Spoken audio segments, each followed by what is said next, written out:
Mawawala yung ano, yung mapait na nakaraan.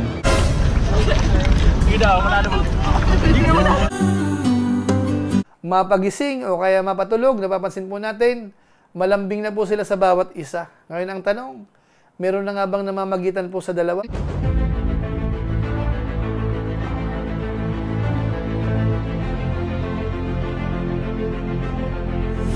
Ayun, shoutout guys. Muli, welcome to my YouTube channel. Ito po si Kuya Julay, ang inyong katugang, ang inyong kalingap. Na muling babati po sa inyo ng magandang araw, magandang gabi sa ang sulok man po tayo ng mundo naroon. At sa araw na ito, meron po tayong panibagong vlog. Pag-usapan po natin yung patungkol po dito sa EDSI, na kung saan marami po tayong napansin. Actually po, ang gusto kong i-highlight dito ay yung napakatagal na holding hands, mga kabayan natin. Bukod po dun sa iba pang part na kung saan yung mga viewers natin ay sa malamang makinilig po dito. At napansin po natin, mukhang iba na po yung level nung pagiging malambing po ni Beyonce kay Kalingap Edo. So pag-usapan po natin yan maya-maya ng konti. Pero bago po yun, konting paalala po si Kuya Julay. Baka sakaling meron pa po ditong hindi nakasubscribe sa ating YouTube channel, huwag natin kalimutan. Julay Paunil. Tapos pakipindot lang po yung notification bell button para lagi po tayong updated sa aking mga video upload. Tapos yung ating Facebook page po, Julay Paunil 2.0, huwag natin kalimutan. I-follow natin yon, i-like at saka po i-share yung ating mga upload po dyan. So maraming salamat po sa inyo. Tapos sina Kuya Bal Santos Matubang, sina Kalingap Rab, Ate Edna Vlogs, Ruel Malalag at saka po yung Japper Sniper. Suportahan din po natin. Maraming salamat po sa inyong lahat. Ngayon, tuloy na po tayo. Pag-usapan na po natin. Ito pa rin po yung lakad po ni na Kalingap Rab, kasama po yung dalawang angels dito po sa Palawan. Dito po sa El Nido, na kung saan ay talagang masayang-masaya po sila dahil maganda po yung lugar. Tamang-tama ho sa mga nagmamahalan na kamukha po ni na Beyonce at saka po ni Kalingap Edo. Ngayon sa episode na ito, ang i-highlight po natin, syempre, patungkol po sa EDSI. Na kung saan napansin nga po natin, mukhang matagal po yung hawakan po ng kamay dito. Ito na yata yung pinakamahabang holding hands dito sa episode po na napapanood po natin patungkol po sa kanilang dalawa. Pero syempre, bago po natin puntahan yung part na yan, meron mo tayong pampagood vibes. Na kung saan si Beyonce ho dito ay talagang nag-i-enjoy ho. Tapos si Edo naman ho, pinakita yung pagka-gentleman niya. At siyempre ho, si Edo ho dito, gandang-ganda ho kay Beyonce. Ito, panoorin po natin. Siyempre, ganda. Lalo na kasama ka. Nag-i-enjoy ako. Enjoy. At ano, hindi ka ba nilalamig sa suot mo ngayon? Oh. Medyo? Ikaw kasi, dapat naging ready ka.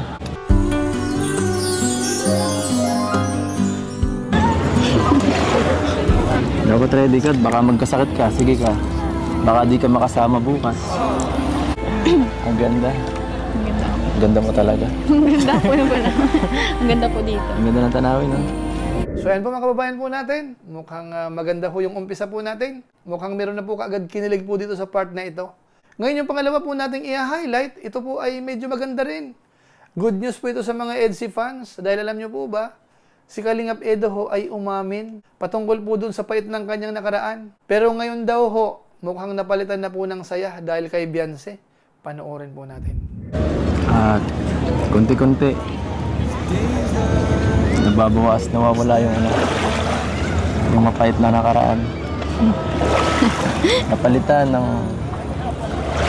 ng puro kasayahan. Ikaw, ano naramdaman mo? Saya po. Sa akin. So ayan po mga kababayan po natin. At least po si Edo ho dito, talagang naging prangka lang, naging matapat po siya. Ngayon, punta naman po natin si Beyonce sandali dahil siya po ay nagpapasalamat po kay Edo dito. Siya nga po pala kay Edo. Thank you sa lahat-lahat. Ha? Lahat-lahat? Wala naman akong inambag dito sa'yo. Hindi naman ako nag-sponsor sa'yo. Papunta dito. Siyempre po dahil po sa inyo nakasama ko dito. Saka masaya din po ako kasi Masaya ka? Masaya ka talaga? Ako din, masaya. Buti nga kasama ka eh. Kasi hindi ka naman kasama, magpapaiwan din naman ako dun. Aanhin ko itong magandang view na to, itong magandang lugar na to. Yung babaeng Grabe. Yung babaeng gusto ko, wala dito. Magiging malungkot dito. So ayan po, at least yung sagot po ni Biancy ho dito, pagpapasalamat sa lahat-lahat. Pero ang isa po sa napansin ko po dito, habang kausap po ni Edo si Biancy, at habang naisot po yung, yung jacket, napansin ko po yung pinaka-arm po ng jacket, parang hawak-hawak po ni Edo habang nag-uusap po sila. Na kung saan wala naman po yung kamay po ni Biancy po dyan. Ito, panoorin po natin. So ayan po, napansin po ba natin yon, yung hawak-hawak ni Edo? Huwag ho kayong mag-alala. Dahil ang sunod po nating video clips ay puro holding hands na ho. Umpisan po natin dito. I wanna get too close, gonna get it right now. Maganda dito.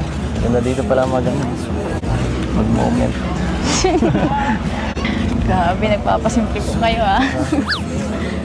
Alam mo, sabi ko naman mo, babantayan kita, no? Binabantayan ko lang yung wifey ko. Yan. Siyempre, baka ka maligaw, baka ka masakta, no? Kailangan ta ng protection. Nakakapagod pero okay lang. Hindi ako nagreklamo. Nakakahiya na po. Kaya mo yan, no? Yung mga tao yan, inggit lang yan. Kasama ko pinakamagandang babae dito.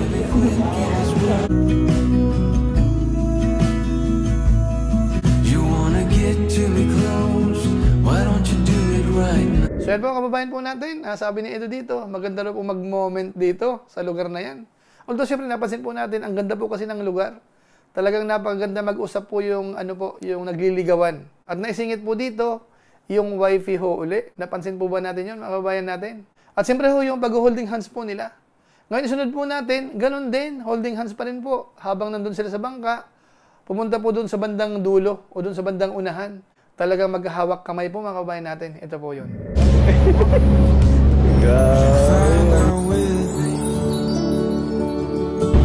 We'll search the pieces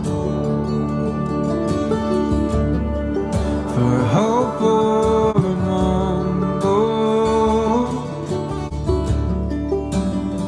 I'm by your side. So yan po, masyado pong tumitindi yung mga eksena, mga kababayan natin. Talagang lalong nagiging close po yung dalawa. Pati si Biancy, napapansin natin, talagang napapalapit na po kay Edo. Hanggang sa pumunta po sila doon sa yung nagsagwan po silang dalawa. Panoorin po natin. Ang pacing ko dito sa kabila. Ma'am, magpala ko siya na nakarating si Edo. Namimisuman agad si Ed. Mulkoso! Nice! But some things never change in ages. No matter how hard you try, you cannot push me out, so just listen. Yeah, I know that it's over. Pansin po natin, talagang masaya po si Biancy dito. Ngayon ho, puntahan naman po natin yung isa pa po sa pampakilig na kung saan yung dalawa nag-uusap. Tapos naisipan po nilang mag-picture taking. At dito, napansin natin, talagang nakakakilig din po. At saka yung suot po ni Biancy talagang napaka-sexy. Ito, panoorin po natin. Sige, pose yung sexy pose. Joke lang. Ayan. Sige, iba pa pose. Yung pang mataray. Yung pang aurahan ta. Ano ba yan? Walang buhay. Sige. Ang gran. Ganda. Tayo naman. Layo mo.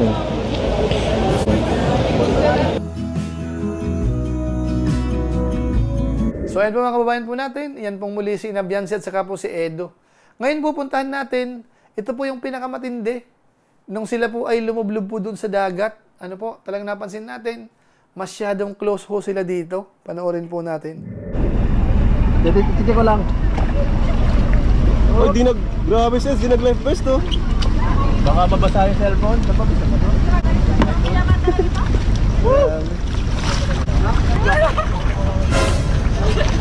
Sige daw, manalo mo.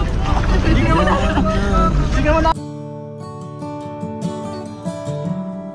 Ano mo? Sige daw, kakahawak kita. Sige mo baga? Okay, no?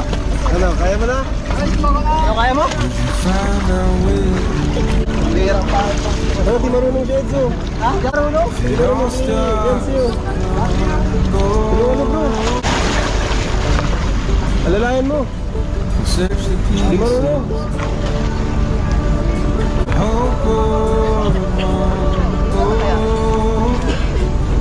So yun po mga kababayan po natin, talagang medyo napapalapit po yung bawat isa po sa kanila, no? Napapansin po natin, talagang close na po sila. At alam nyo po ba, nung medyo naidlip po sila habang nasa biyahe, talagang malambing pa rin po si Beyonce. Ito panoorin po natin.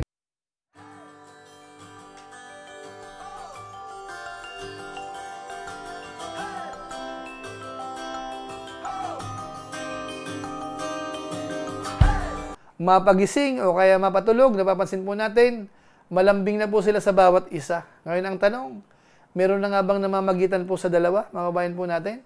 Yung tipo na hindi po alam ng mga viewers, ano kung sa palagay po natin? Po pwede nyo pong i-comment po sa baba.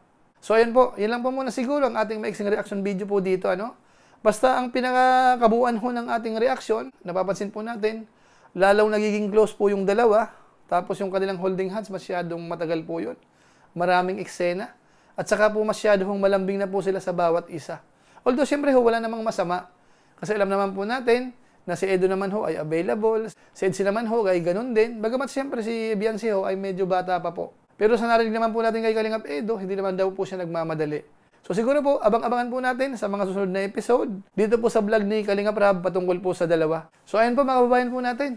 Iyan lang po muna siguro ang ating reaction video patungkol po sa Edsy. Pansamantala po, paalam po muna tayo, pero gaya po ng dati, meron lang po na tayong isa shoutout.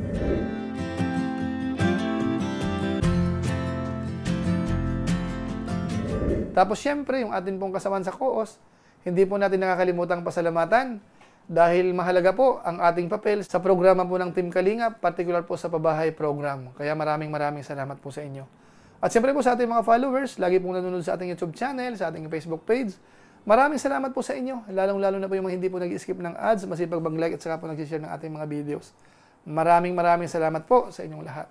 So muli, ito po si Kuya Julay, ang inyong katugang, ang inyong kalingap, na pansamantalang nagpapaalam po muna. Kita-kita na lang tayo sa mga susunod ko pang vlog. Maraming salamat sa inyong walang samang pagsuporta po sa ating YouTube channel.